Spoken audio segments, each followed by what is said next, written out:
क्या आपने कभी परियों को देखा है? शायद देखा ना हो, लेकिन दादी नानी की कहानियों और फिल्मी दृश्यों से परियों के रूप और काया को दिमाग में बसा जरूर लिया होगा। बचपन की कहानियों की परियां बड़े होने बचकानी बातों सी लगती हैं, जिनका सच्चाई से कोई वास्ता नहीं, लेकिन यादों में बसा उनका रूप रंग देखने की लालसा जरूर होती होगी। भारत में एक ऐसी जगह है जहां शायद आपको परियां देखने को मिल जाए।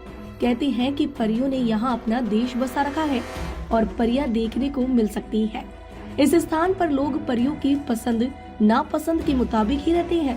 परियों का होना और दिखाई देना कितना सच है, इसकी पुष्टि तो नहीं की जा सकती, लेकिन स्थानीय लोगों के किस्सों, कहानियों और यहाँ के रहन सहन के बारे में सुनने के बाद एक उम्मीद के साथ परियों के देश की सैर करने जाया जा सकता है।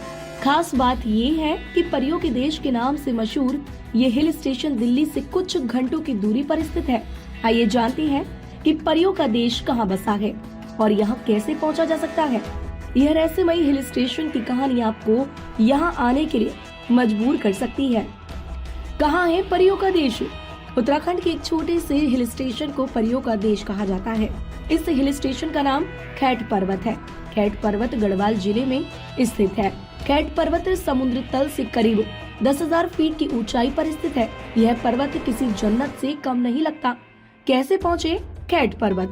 खैट पर्वत जाने के लिए उत्तराखंड के ऋषिकेश से सड़क मार्ग के जरिए गढ़वाल जिले के फैगुली पट्टी के थाट गांव तक किसी सवारी से पहुंच सकते हैं।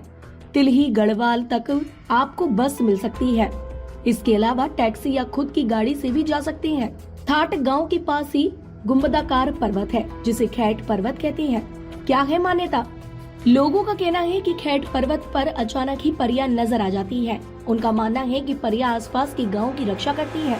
कुछ लोग इन्हें परियां तो कुछ योगनिया और वन देवियां भी मानते हैं। मंदिर भी रहस्यमय। केवल खैट पर्वत ही नहीं, थाट गांव से करीब 5 किलोमीटर दूर स्थित खैटखाल मंदिर को भी रहस्यमय माना जाता है। कहते हैं कि इस मंदिर में परियों की पूजा होती है और जून के महीने में मेला लगता है। यहाँ रहने के हैं कुछ नियम। यहाँ के लोगों का मानना है कि परियों को चटकीला रंग, तेज संगीत और शोर शराबा पसंद नहीं है, इसलिए यहाँ इन चीजों की मनाही है। घूमने आने वाले पर्यटकों को भी संगीत न बजाने की हिदायत दी जाती है। घूमने के लिहाज से यह स्थान हरियाली से घिरा, सुहाना मौसम और अद्भुत नजारों वाला है। खैट पर्वत पर अखरोट और लहसुन की खेती भी होती है। कैंपिंग के लिए भी यहाँ आ सकते हैं, लेकिन 7 बजे के बाद आपको कैंप से बाहर जाने की इजाजत नहीं मिलती है।